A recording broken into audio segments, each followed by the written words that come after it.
C'est un moment vraiment spécial et on souhaite que ce moment ne se termine jamais. Nous sommes en train de célébrer les 5 ans de l'existence de notre Église. J'aimerais remercier chacun d'entre vous d'avoir supporté cette Église par vos prières, par votre présence, par vos soutiens dans le service, par vos soutiens financiers. Merci de toute manière. Que Dieu vous bénisse et qu'il nous donne une année de paix, une année de joie. Le titre du message d'aujourd'hui, c'est que Dieu ne nous a pas oubliés. Dieu ne nous a pas oubliés. Et j'aimerais vous inviter à lire avec moi dans le livre du prophète Habakkuk. Nous allons lire les versets 17, 18 et 19 du chapitre 3e du livre du prophète Habakkuk. Si vous voulez bien lire avec nous, il dit « Car le figuier ne fleurira pas, la vigne ne produira rien, le fruit de l'olivier manquera, les champs ne donneront pas de nourriture, les brebis disparaîtront du pâturage et il n'y aura plus de bœufs dans les étables. Toutefois, et c'est là la clé, c'est ce petit mot, toutefois. Le constat, c'est que ça va mal. Non seulement que ça va mal, mais ça deviendra encore pire. Mais toutefois, soulignez ce petit mot, toutefois, je veux me réjouir en l'Éternel.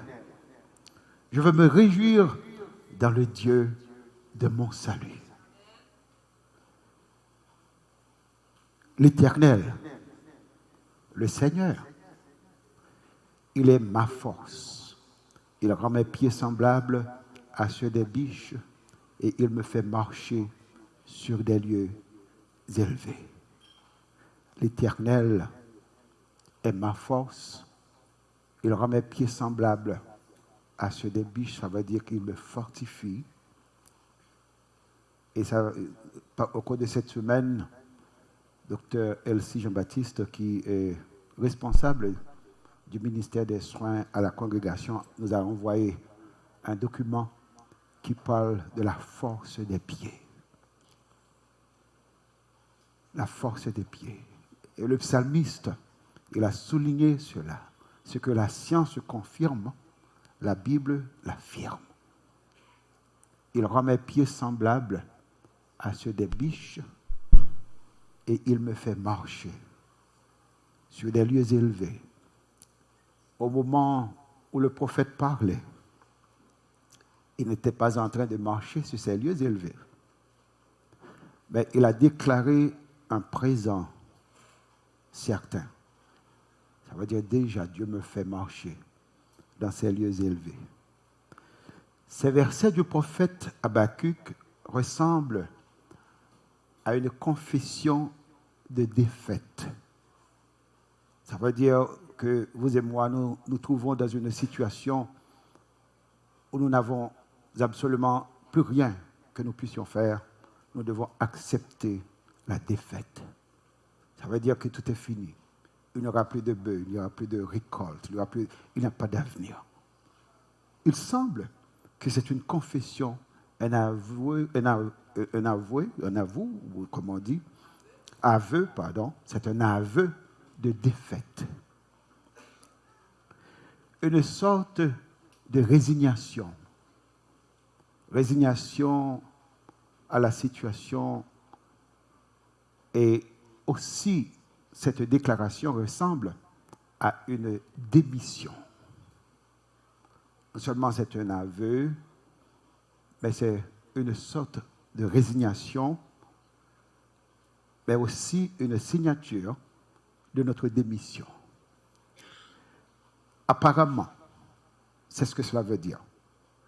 Et probablement, il y a beaucoup parmi vous qui regardent l'avenir, qui regardent le présent, qui regardent le pays avec cette attitude, cet aveu de défaite, cette démission. Il y en a qui nous regardent à l'étranger et qui nous envoient de l'argent pour nous aider à survivre. Il y en a qui prient pour nous. Mais tous, il semble que nous confessons que c'est fini. C'est fini. Hier, j'ai écouté une émission sur Radio Caraïbe. Il y avait une mère qui pleurait.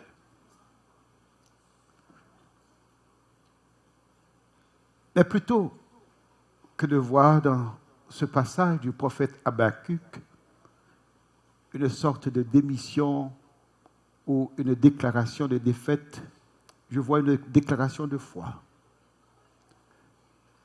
Une confiance dans l'avenir, la foi en Dieu, mais surtout une confiance dans l'avenir. Et ce passage soulève la question. Qu'est-ce que ça veut dire d'être chrétien en Haïti maintenant? Voilà la question qui est devant nous. Tandis que nous étions en train de célébrer, une sœur a dû laisser l'assemblée pour aller pleurer parce que son mari lutte encore pour sa vie. Elle ne sait pas si à la fin du service, il sera encore là. Des larmes aux yeux, dans la présence de Dieu pour l'adorer. Qu'est-ce que ça veut dire d'être chrétien dans les moments difficiles? Qu'est-ce que ça veut dire d'être chrétien aujourd'hui dans ce pays? Qu'est-ce que ça veut dire? C'est ce que nous dit ce passage. Et selon le titre qui est devant nous, il y a encore une autre question. Après tant de prières, tant d'espoir en notre Dieu, et nous n'avons pas de réponse. La réponse que nous attendons ne vient pas. La question la plus importante, Dieu nous a-t-il oubliés? La réponse viendra dans ce message. Vous pouvez oublier Dieu, mais Dieu ne vous oubliera jamais. Et je vais vous apporter les raisons pour lesquelles Dieu ne peut pas vous oublier. Dieu ne vous a pas oublié. Il ne vous oubliera jamais. Il voit vos larmes, il voit vos soupirs, il entend, il comprend. Comme j'ai partagé dans une des méditations de cette semaine, je ne comprends pas. Mais toutefois, je veux me réjouir en l'Éternel, parce que le Seigneur est ma force.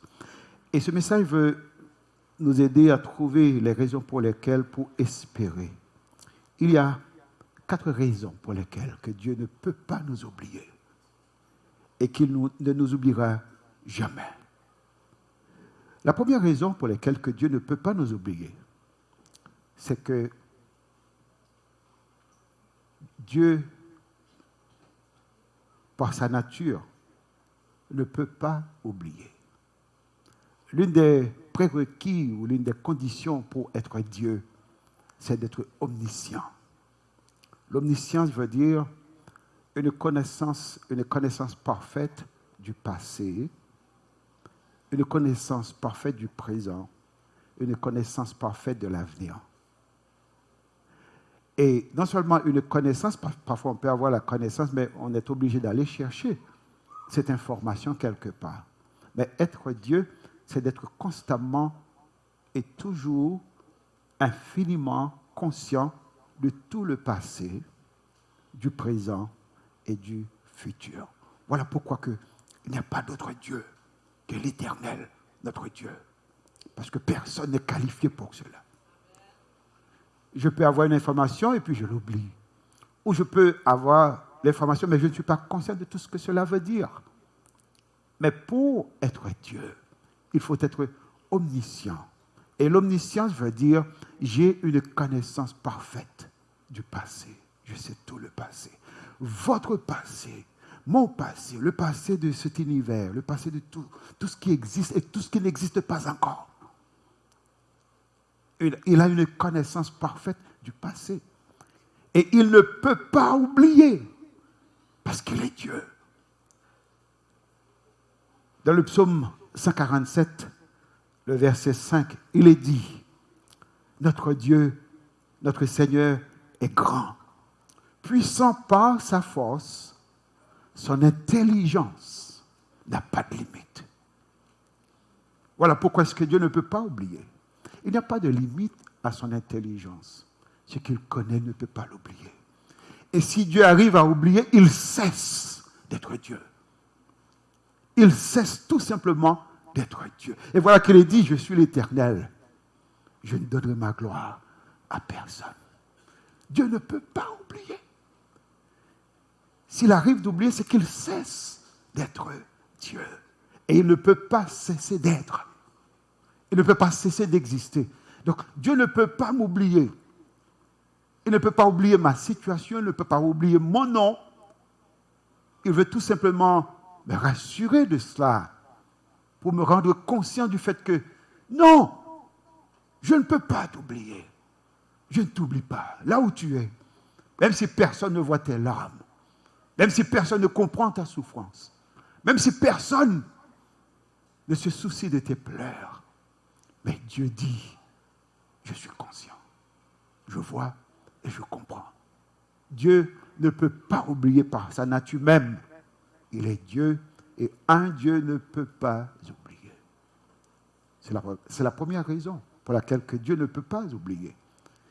La deuxième raison, c'est que Dieu n'oubliera jamais l'ouvrage de ses mains. Il n'abandonnera pas ses œuvres. L'apôtre Paul a dit aux chrétiens de Philippe, j'ai la certitude que celui qui a commencé cette bonne œuvre en vous la rendra parfaite. Ce que Dieu a commencé, il le terminera. Et la Bible dit que nous sommes son ouvrage.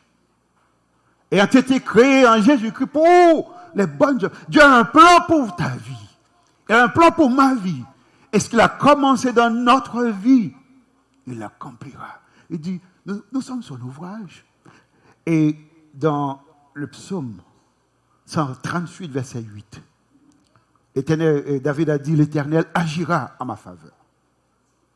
Il agira. Quelle fermeté, quelle déclaration de foi de savoir que il agira en ma faveur. Parce qu'il ne peut pas m'oublier.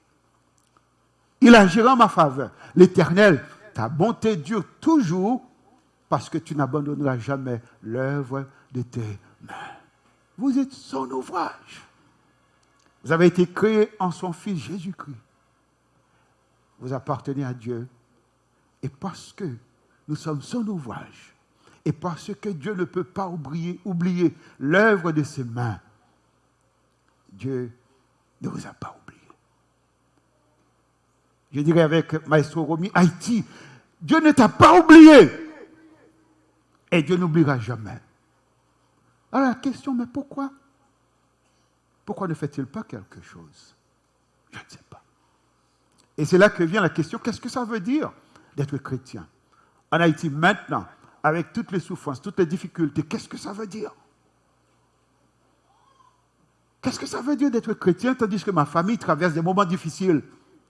Mon mari est à la tique de mort. Et je ne peux rien faire. Si l'argent pouvait sauver, je dépenserais tout ce que je possède pour le sauver. Mais l'argent ne peut pas. Qu'est-ce que ça veut dire d'être chrétien? Pourquoi est-ce que je suis chrétien? Et comment est-ce que je dois répondre à cette situation? Quelle est ma responsabilité dans tout cela? Qu'est-ce que je peux faire? Dieu ne peut pas oublier, parce que l'Éternel n'abandonne jamais l'œuvre de ses mains. C'est la deuxième raison. Il y a encore une troisième raison pour laquelle Dieu ne peut pas vous oublier et Dieu ne nous a pas oubliés. parce que nous portons son image. Nous sommes créés à l'image de Dieu.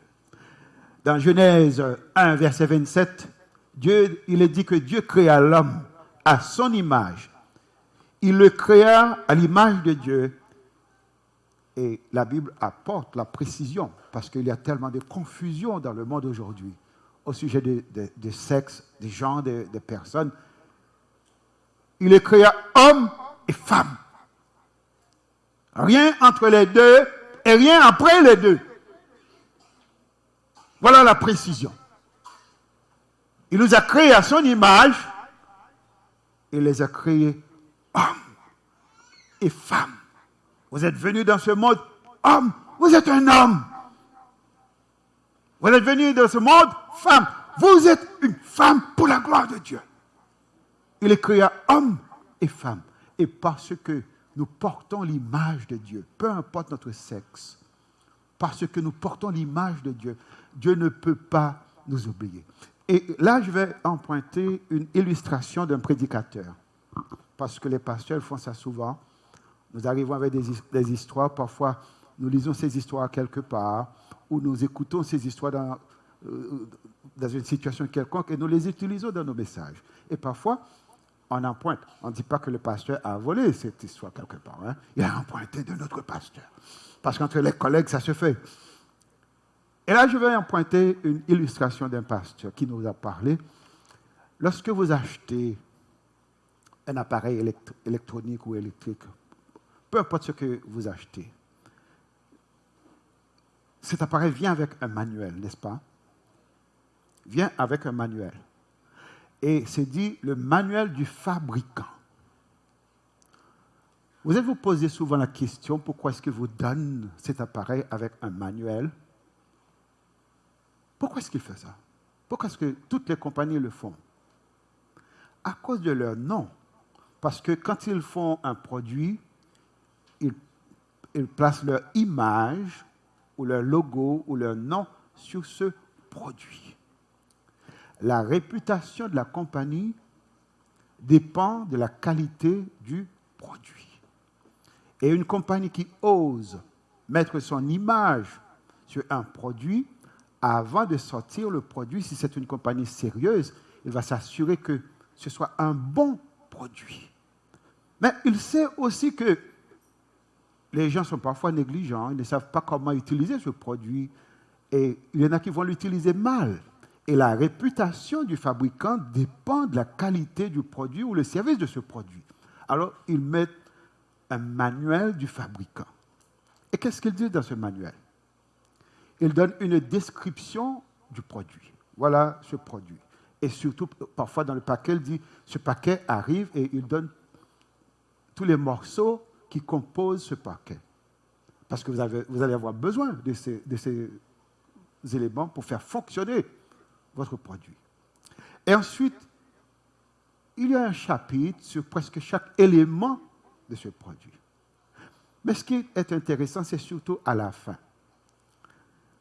Parce que la compagnie sait que bon nombre d'entre nous, nous ne lisons pas ces livres.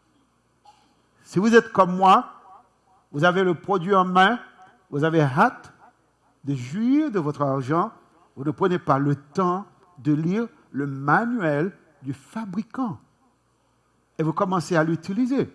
Donc, sachant que nous ne prendrons pas tous le temps de lire tout ce qu'il y a dans ce livre, mais on nous donne quand même le manuel du fabricant. Et à la fin, il dit, si ce produit ne fonctionne pas pour vous, ça veut dire si vous essayez de l'utiliser et que ça ne marche pas, retournez le produit au fabricant. S'il y a un défaut, n'essayez pas de fixer ce produit vous-même. Trouvez un professionnel capable et certifié. Non seulement capable, mais certifié pour fixer le problème. Et s'il n'y a personne pour le faire, retournez ce produit au fabricant. Et le fabricant vous donnera un autre, gratuit.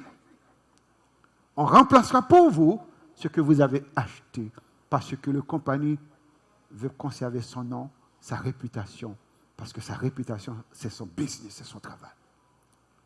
Dieu a fait la même chose. Il a placé sur chacun de nous son image. Et nous venons de le voir.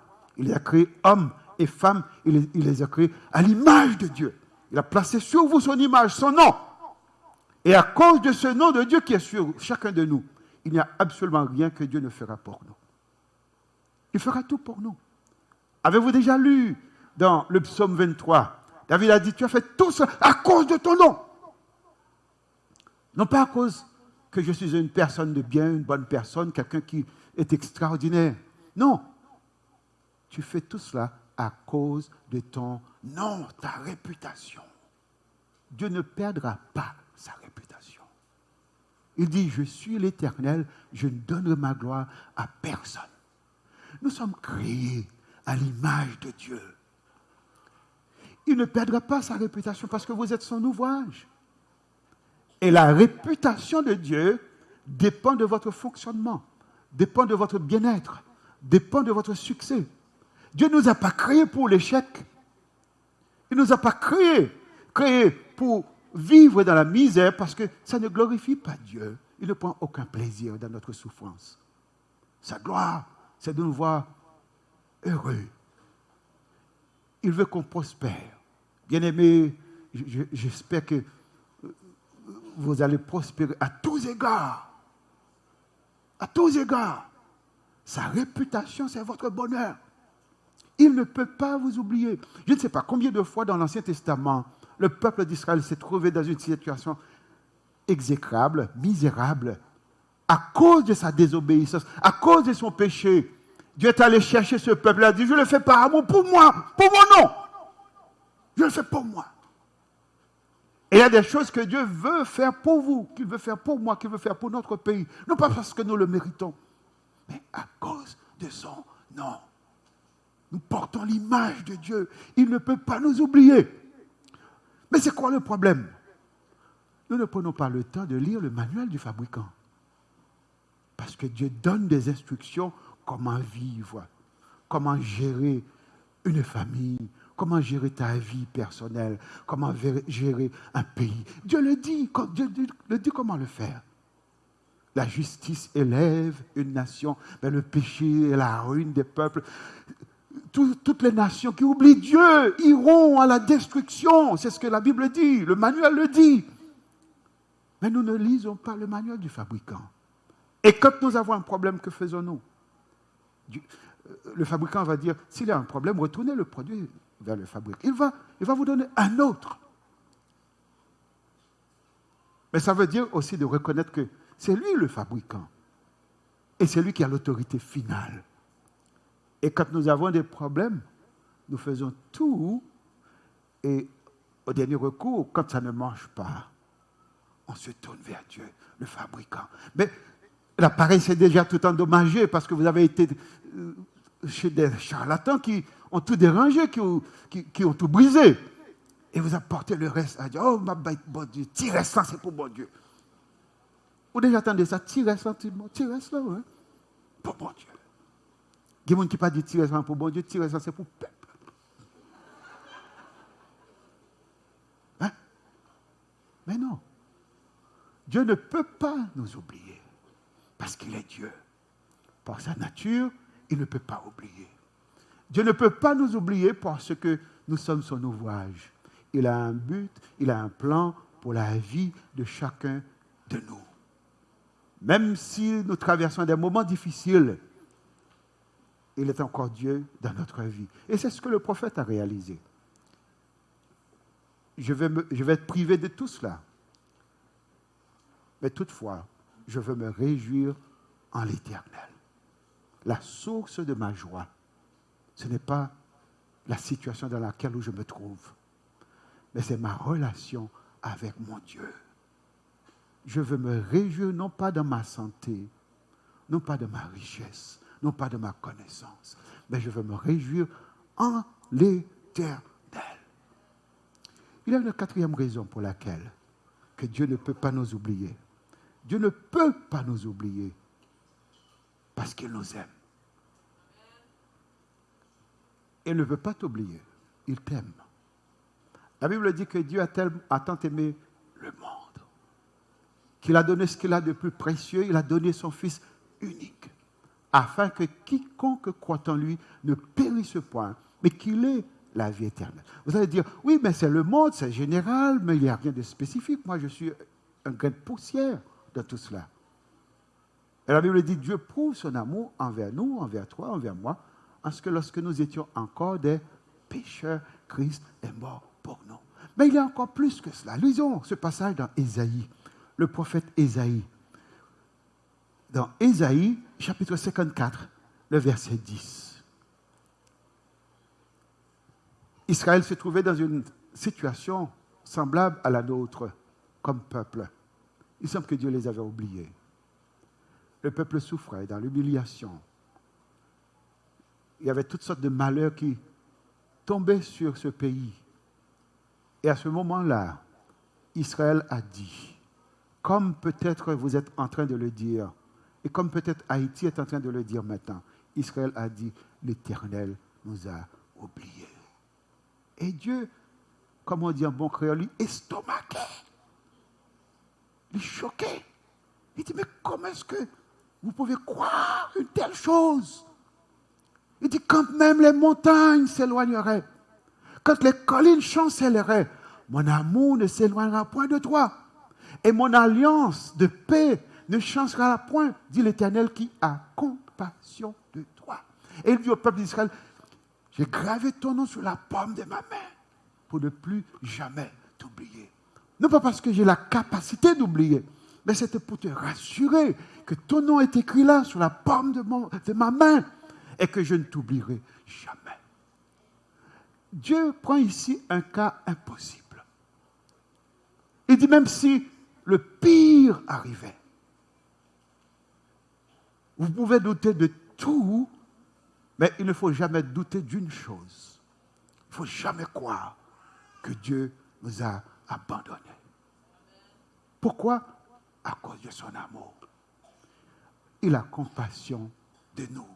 Il a compassion de toi. Peu importe votre passé, peu importe votre situation, peu importe vos péchés, il a compassion. Il est le Dieu de compassion. Il est juste, oui, mais ce qui est le plus important, le plus extraordinaire, c'est sa compassion. Et le psalmiste a dit, car sa miséricorde durera toujours. Car sa miséricorde durera toujours. À chaque fois, sa miséricorde dure à toujours.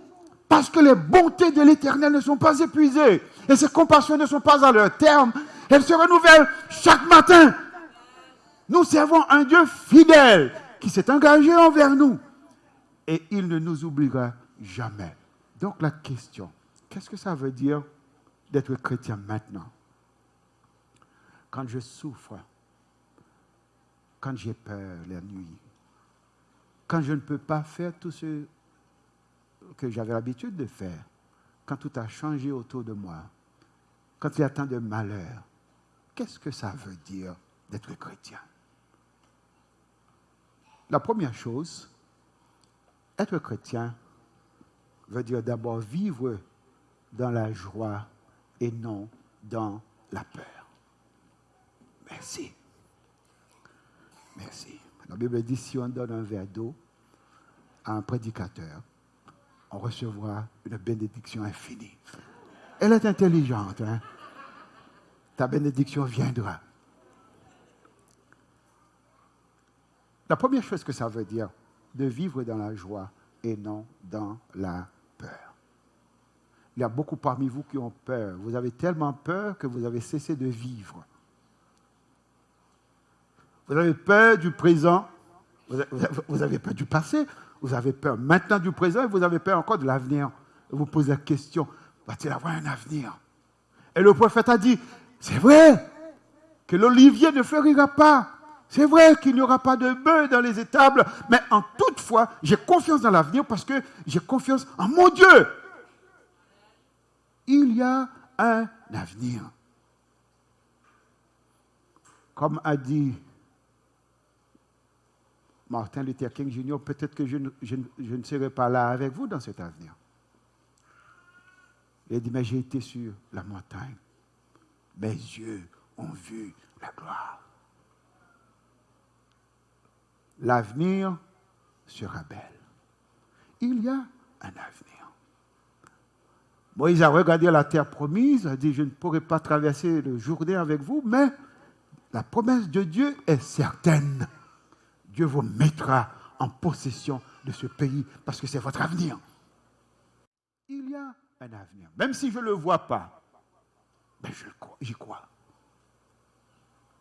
Donc être chrétien, c'est vivre dans la joie et non dans la peur. De quoi que, oui, c'est difficile de ne pas nier la réalité, mais de quoi que ce n'est pas fini. Tout n'est pas fini. Ce n'est pas encore un point final. C'est peut-être une virgule, un point à la ligne, et jamais le point final, parce que Dieu m'aime, parce qu'il est Dieu, et qu'il est avec moi. Ma joie ne dépend pas de mes circonstances. Ma joie dépend de Dieu. Donc, je vais me réjouir en l'Éternel et je n'aurai pas peur. Je n'ai pas peur. Je n'ai pas peur. Est-ce que parfois le sentiment ne me traverse pas? Oui. Mais David a dit, quand j'ai peur, je cours vers Dieu. Dans ma peur, dans mes moments difficiles, je me tourne vers Dieu. Et le courage, comme quelqu'un l'a décrit, le courage, ce n'est pas l'absence de la peur. Le courage, c'est d'avancer malgré la peur. Et aujourd'hui, Église Le Village, frères et sœurs bien-aimés, vous qui m'écoutez partout là où vous êtes, Dieu vous appelle à être courageux, d'avancer, de continuer à espérer, de travailler, de planter, malgré la peur, malgré les menaces, d'être courageux.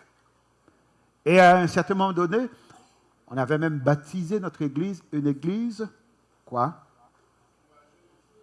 Debout et courageux. Ah, c'est encore mieux.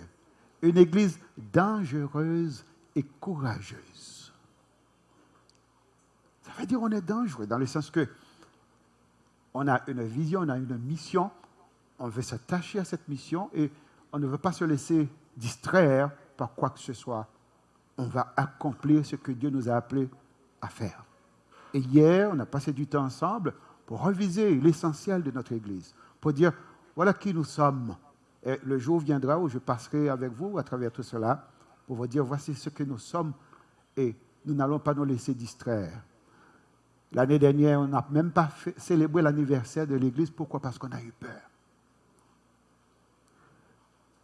Nous avons des projets, nous mettons tous ces projets en lambeaux parce que nous avons peur. Vous avez des projets et vous cessez d'investir parce que vous avez peur. Dieu vous appelle à être courageux en Haïti maintenant.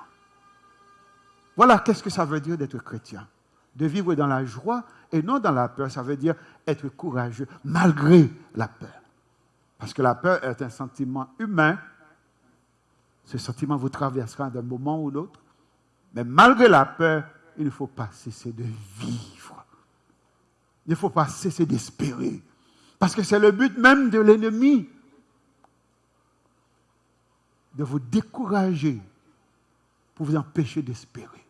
Avez-vous réalisé à chaque fois qu'il y a quelque chose qui commence à fonctionner dans ce pays, la panique arrive? Je n'avais pas réalisé que c'était une guerre spirituelle. C'est une guerre spirituelle. Je ne l'avais pas réalisé, sinon que quelques années de cela, j'étais avec un prédicateur africain qui était venu, qui venait du Sénégal. Il voulait recruter quelques missionnaires d'Haïti.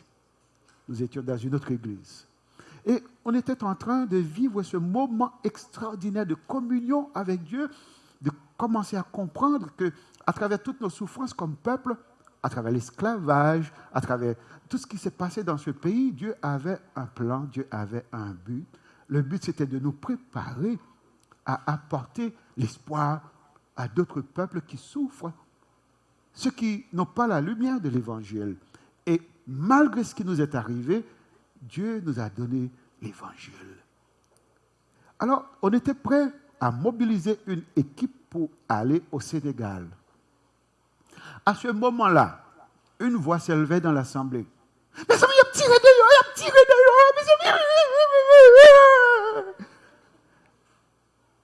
Et il a dérangé l'assemblée. On a perdu notre concentration. On a perdu le focus de la réunion. Et tout le monde commençait à paniquer. Et à ce moment-là, le prédicateur africain s'est levé.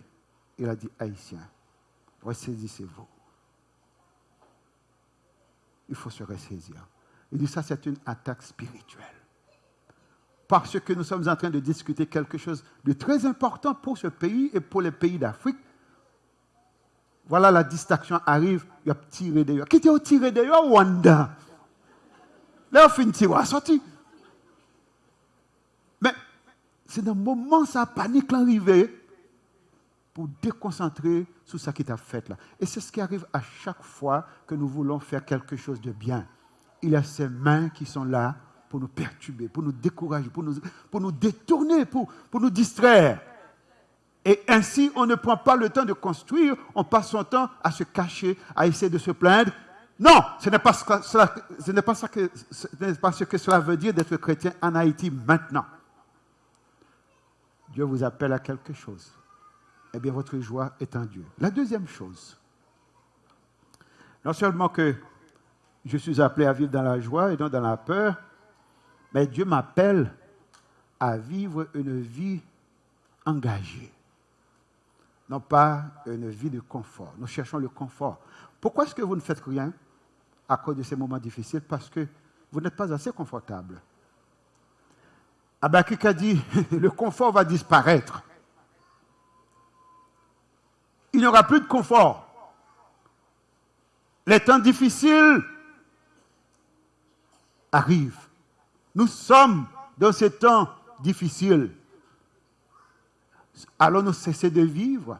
Allons cesser de nous engager à cause de notre démission comme Église, à cause de notre démission comme personne. Nos communautés sont en train de se détruire. Et nous abandonnons ces communautés entre les mains des bandits. L'Église qui fonctionne dans une communauté est comme une satellite. Les gens ne vivent pas dans cette communauté, arrivent dans cette communauté, adorent Dieu dans cette communauté et laissent la communauté entre les mains des bandits. Dieu appelle l'Église à réclamer ses quartiers. Nous devons nous engager comme Église. Nous devons nous engager comme personne. Nous engager dans la vie des gens. Avez-vous réalisé que vous vivez dans un quartier? Vous ne connaissez peut-être même pas le nom des gens qui vous entourent. Vous ne connaissez pas leur nom. Vous n'êtes pas engagé. Vous n'existez pas. C'est comme si les autres n'existent pas. Pour vous. Et j'ai fait une réalisation ce matin. J'étais en train de m'embarquer dans ma voiture pour venir à l'église. Il y avait une petite femme qui passait à côté de ma voiture. Elle m'a regardé.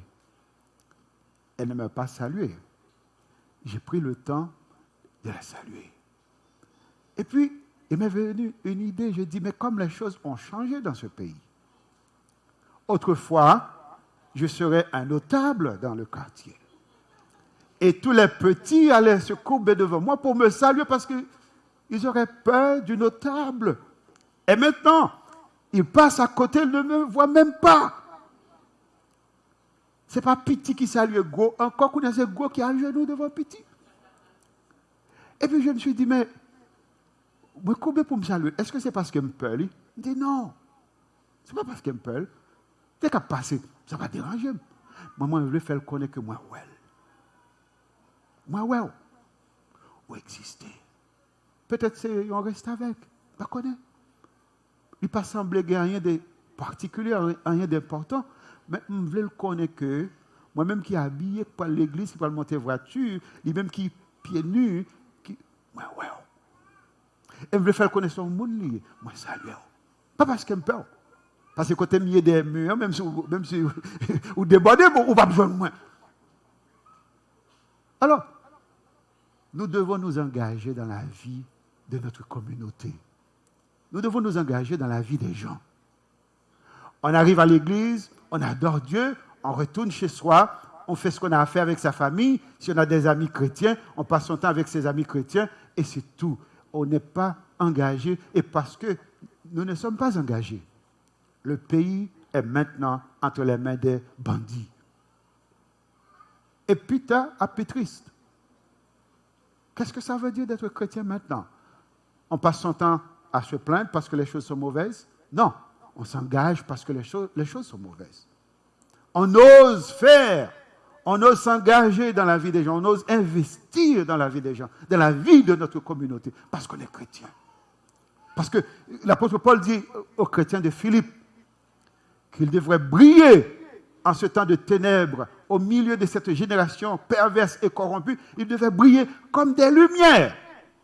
Dieu vous appelle à briller comme des lumières. Le problème, c'est que vous cherchez à vous mettre sur le projecteur pour que la lumière brille sur vous. Si vous n'avez pas de plateforme, vous ne pouvez pas faire rien. Ce n'est pas ça la Bible dit. La Bible dit, c'est où qui projecteur? C'est où qui lumière là? Vous ne pouvez pas chercher une lumière pour mettre en bas pour tout le monde. Vous n'avez pas besoin de monde. Mais vous avez besoin de briller. Et l'évangile va avancer seulement et seulement lorsque nous reconnaissons que être chrétien, maintenant, en Haïti, veut dire que nous devons nous engager. Nous devons nous engager dans la vie de notre communauté et dans la vie des gens. Et la dernière chose, qu'est-ce que ça veut dire d'être chrétien? C'est de vivre une vie de louange et d'adoration. J'ai été créé pour adorer Dieu. Et je dois être constamment dans l'adoration. L'adoration ne veut pas dire rester avec les yeux fermés. Non. Dans l'Épître aux Romains, le chapitre 12, l'apôtre Paul a dit « Ne vous conformez pas au siècle présent, mais soyez transformés par le renouvellement de l'intelligence selon que donne l'Esprit de Dieu. » Et il dit « Ce sera votre culte raisonnable. » Votre adoration, c'est le service. Le service. Vous avez été créé pour servir Dieu, pour glorifier Dieu dans votre vie. Donc, adorer Dieu, même dans les moments difficiles, c'est de continuer à faire ce que Dieu vous appelle à faire, malgré le danger. Dieu ne nous appelle pas à une vie confortable. Non. Comme chrétiens, nous serons exposés à toutes sortes de malheurs. Il y en a parmi vous qui viennent à l'église parce qu'ils ont peur pour que le malheur ne leur atteigne pas. Eh bien, on met sorti Kounye là. Parce que ce n'est pas pour ça mon Dieu est là. Il est là pour vivre dangereusement. Dans le malheur, je serai avec lui. Dans le malheur, il sera là. C'est ce qu'il a promis. Il va dire, je ne peux pas jamais mourir comme ça. Pour maladie, pas jamais arriver dans la famille. Quand il y a le monde qui a vécu comme ça, il a prié, il a fidèle à l'église parce qu'on connaît ces seules façons pour que malheur pas arriver.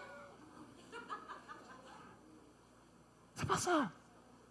Malgré le danger, malgré la peur, malgré la souffrance, je veux me réjouir en l'Éternel. Et parce que je suis en train de me réjouir en l'Éternel, l'Éternel me donnera la force. Il me fera marcher sur des lieux élevés. C'est lui qui le fera. Et le jour viendra où Dieu me lèvera.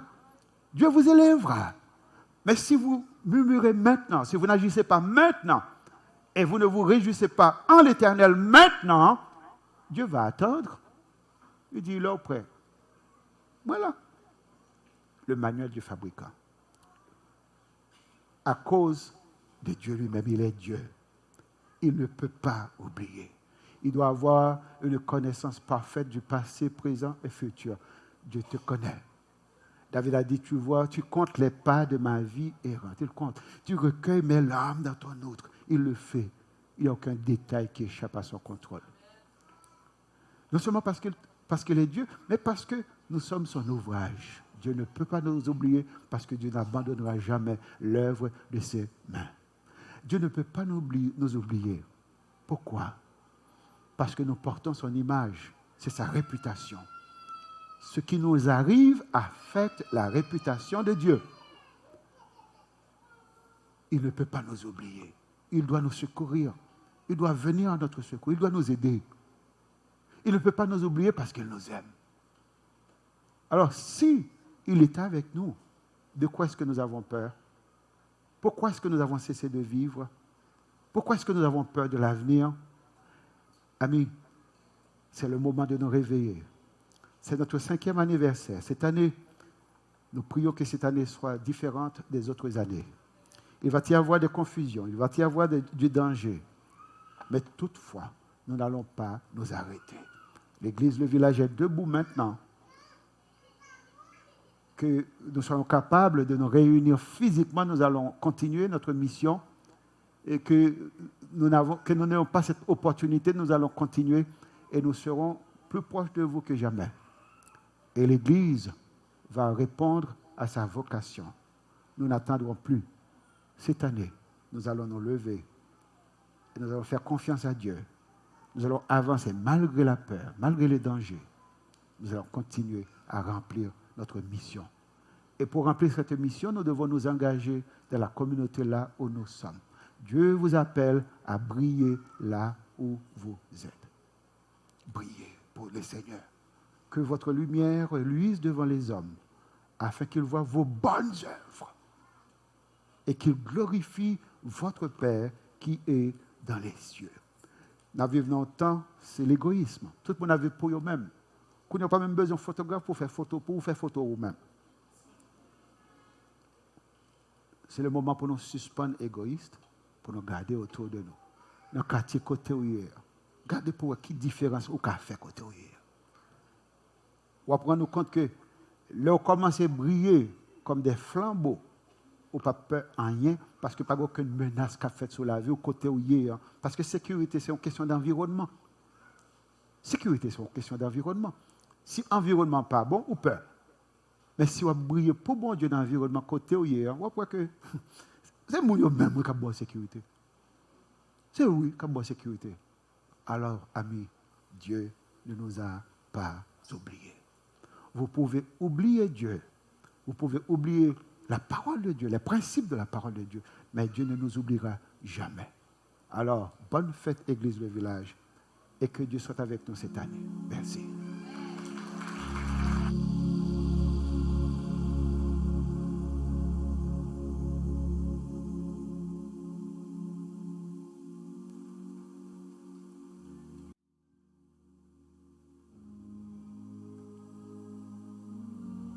Psaume